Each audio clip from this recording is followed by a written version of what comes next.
Hello विद्यार्थी मित्रांनो, मी शेख अब्दुल गनी. स्वागत आहे माझ्या एजेस करिअर अकॅडमी या यूट्यूब प्लॅटफॉर्मवरती. थोडीशी तब्येत खराब आहे, समजून घ्या. उद्या मंगळवारी पुण्यामध्ये पत्रकार परिषद आम्ही घेणार आहोत आणि ज्या मुलावर अन्याय झालेला आहे त्यांच्यासाठी आम्ही आयुक्त कार्यालय महाराष्ट्राच्या परीक्षा परिषदेला जाऊन दाद मागणार आहोत. आमच्या मागण्या त्याच्यासमोर ठेवणार आहोत. या संदर्भात हा व्हिडिओ ही माहिती तुम्हाला सांगण्याचा प्रयत्न करतो आहे. नवीन मुलांपर्यंत ही शेअर करा जेणेकरून तुम्हाला याचा फायदा होईल. आणि हे व्हिडिओच्या माध्यमातून मी तुम्हाला सांगतो. पहा, टेट 3चा नुकताच निकाल जाहीर झाला. त्या संदर्भामध्ये खूप तक्रारी, खूप अन्याय झालेला आहे मुलावरती. काही पूर्ण अशी झालेली नाही आहे असं प्रत्येकाचं मत आहे. ज्यांना मार्क पडले ते म्हणतात की यांनी अभ्यास नाही केला, ज्यांना मार्क नाही पडले असं प्रत्येकाचं एक व्ह्यू कॉन्ट्र व्ह्यू आहेच. पण मला एक प्रश्न पडला आहे की तुम्हाला जर अन्याय झाला असं जर वाटत असेल तर तुम्ही न्याय मिळवण्यासाठी लढलंच पाहिजे. अन्यथा नंतर वेळ निघून गेल्याच्या नंतर लढून काहीही फायदा नाही. ह्याचा जर प्रत्यक्ष अनुभव घ्यायचा असेल तर सेकंड फेजमधील किंवा सेकंड फेजच्या संदर्भातील मुलांना विचारायचं की अन्याय कसा झालेला आहे, काय नाही. त्यामुळं आता वेळ आहे, वेळ निघून गेलेली नाही आहे. खूप पद्धतीनं फ्रॉड झालेला आहे. कसा खूप डबल रिपीटेड्स मुलं दिलेली आहेत. त्यांना एकेका मुलींनी 5-5 वेळेस एक्झाम दिलेली आहे. हे कुठंतरी अन्यायच आहे. आपल्या माता भगिनी जेव्हा पेपरला गेल्या होत्या, म्हणजे मिस्टरांच्या नावात जर स्पेलिंग चुकी असेल तरी त्यांनी बाहेर काढले, पेपर देऊ दिले नाही. आणि आत्ता एकाच मुलीनं 5-5 वेळेस, एकाच मुलानं 5-5 वेळेस एक्झाम दिली. ते कसं? ठीक आहे. तर या संदर्भामध्ये हीच आम्ही विचारण्यासाठी जातो आहे आणि त्यांना आम्ही बाहेर काढणार यासाठी आम्ही प्रयत्न करतो आहे. कारण का मागच्या भविष्य भरतीमध्ये तसं झालेलं होतं. माननीय शिक्षण आयुक्त साहेब, माननीय संचालक साहेब असतील, शिक्षण आयुक्त कार्यालयातील, ते खूप पॉझिटिव्ह असतात मुलाच्या संदर्भामध्ये. ते निर्णय घेतीलच. आणि राहिला प्रश्न रिझल्टच्या संदर्भात, अन्याय झालेलाच आहे हे दिसून येते. आणि आमची कुणाचीही मागणी री एक्झामसाठी नाही हे लक्षात असू द्या.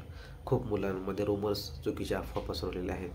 आम्ही विविध व्हिडिओच्या माध्यमातून सांगतो आहे की ज्या मुलावर अन्याय झालेला आहे त्यासाठीच ही माहिती आहे. ज्यांना अन्याय झालेला नाही असं वाटत असेल त्यांनी येऊ नये. त्यांना चांगले मार्क पडले असेल तरी येऊ नये. चांगले मार्क्स पडूनसुद्धा जागा घेता येतील ते सुद्धा अंधांतरी आहे.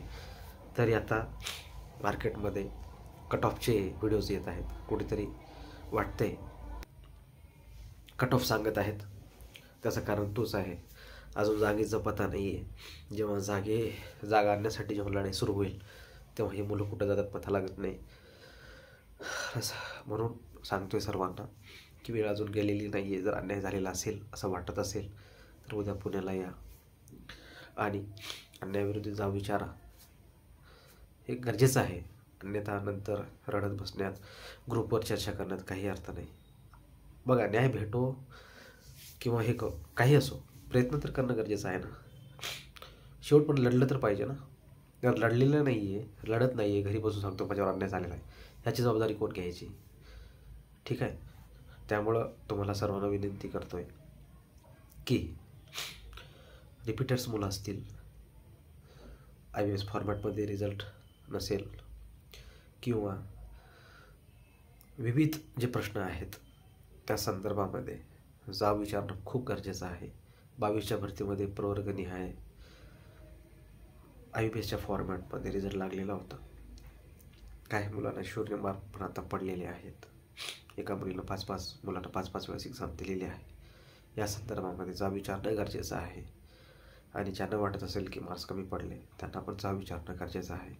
कुठेतरी शंका येते, काही मुलांना सेम मार्क्स पडलेले आहेत. काही मुलांना 17ला जे मार्क होते त्याचे 1-2 मार्क मागं पुढं पडलेले आहेत.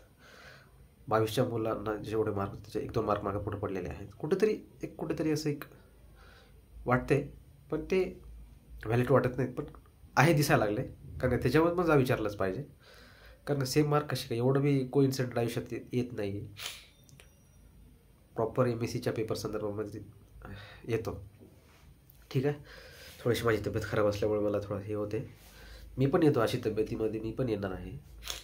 ठीक आहे. त्यामुळं तुम्ही पण यावं आणि स्वतःवर झालेल्या अन्यायाच्या विरोधात लढावं. यासाठी आदरणीय संदीप कांबळे सर यांच्या नेतृत्वाखाली पत्रकार परिषद होत आहे. तुम्ही या, आम्ही पण येतो आणि झालेल्या अन्यायाच्या विरोधात लढण्यासाठी. आता हे का, ह्याच्यामध्ये असं झालेलं आहे, खूप मुलं ग्रुपवर चर्चा करत आहेत, खूप मुलं परेशान होत आहेत. बाबा सर काय असं रिझल्ट कसा येतो का, APR मुलांचा रिझल्ट असेल. खूप संदर्भात, एक तर रिझल्ट त्यांनी 70 दिवस लोटून गेल्याच्या नंतरसुद्धा रिझल्ट लावला नव्हता. आम्ही खूप म्हणजे पत्रकार परिषदा घेतल्या, मी पुण्यात राहतो, खूप वेळेस पाठपुरावा केला रिझल्टच्या संदर्भामध्ये. रिझल्ट लावला तर असा लावला की सर्व मुलांचं नुकसान झालेलं आहे याच्यामध्ये. बघा, तुम्हाला वाटत असेल की खूप जास्त मार्क पडले, आता काय टेन्शन आहे, मी शिक्षक झालो, ही डोळ्यातनं हे मनातलं भ्रम काढून टाका. शासनाच्या मनावरती डिपेंड आहे जागा किती द्यायचं ते.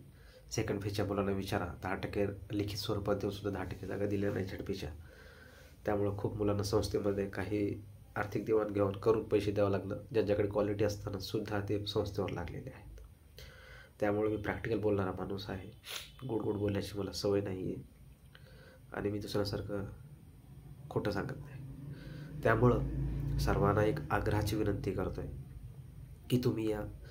जर तुमच्यावर अन्याय झाला असं वाटत असेल तरच या, अन्यथा येऊ नका. उर्दू माध्यमाचे मुलं असतील, मराठी माध्यमाचे मुलं असतील, सर्व माध्यमाचे मुलं असतील, तुम्ही येणं गरजेचंच आहे. जर तुम्हाला अन्याय झालेला असेल, नंतर तुमची तक्रार ऐकून घेण्यासाठी कोणीच नाही आहे, कोणी तुमच्यासाठी लढणार नाही, हे लक्षात असू द्या. आणि उद्या आम्ही शेवटचा म्हणजे रिझल्टच्या संदर्भामध्ये जर आम्हाला जर संख्या असं वाटलं नाही आहे की मुलांची किंवा मुलांना गरज नाही आहे, तर आम्ही हा मुद्दा सोडून देऊ. आम्हाला पण मार्क्स, आमच्यावर प्लॅन बी आहेत, आम्हाला पण मार्क्स आहेत, काहीतरी होईल भविष्यामध्ये, ते सोडून द्या. पण सर्वांसाठी म्हणून ह्या गोष्टी आहेत. खूप मुलांचे फोन्स कॉल्स येत होते, म्हणून तुम्हाला मी व्हिडिओच्या माध्यमातून सांगतो आहे, तुम्ही या. कारण कसं आहे, आत्ता खूप महाराष्ट्रातील प्रत्येक जिल्ह्यातून काही मुलं प्रवासात आहेत, प्रवासात मी पण आहे, म्हणजे बाकीच्या गोष्टी आहेतच. त्यामुळे तुम्ही प्रवासात आहात. जे मुलं पुण्याच्या आसपास आहेत त्यांनी पण या. मी डिस्क्रिप्शनमध्ये टेलिग्राम लिंक आहे, तिथं मी पत्रकार परिषदेची पत्रकार भवन जे आहे पुण्यातल्या गाजवी चौकात, तिथली मी लोकेशन लिंक टाकतो सकाळी. आणि त्याच्यानंतर महाराष्ट्राची परीक्षा परिषदेची पण लिंक टाकणार आहे, ते टेलिग्राम खाली डिस्क्रिप्शनमध्ये तुम्ही पाहून घ्या. नंतर तुमच्याकडे वेळ राहणार नाही आहे, तुमच्यासाठी कोणी लढणार नाही आहे. मार्क जर असूनसुद्धा जर नंतर आता लढाई तुम्ही जर हारले तर उद्या परत जागेसाठी खूप आंदोलन, मोर्चे करावे लागतील, मागण्या, पाठपुरावा करावा लागेल, तेव्हा कुठे जागा येतील. त्यामुळं कळकळीची विनंती करतो आहे की तुम्ही तुमच्या पद्धतीनं वेळ काढा, स्वतःसाठी वेळ काढा. तुमच्यावर अन्याय झाला असं वाटत असेल तर वेळ काढा, अन्यथा तुमची मर्जी. त्यामुळं मी या व्हिडिओच्या माध्यमातून तुम्हाला सर्वांना आवाहन करतो की तुम्ही यावं. धन्यवाद.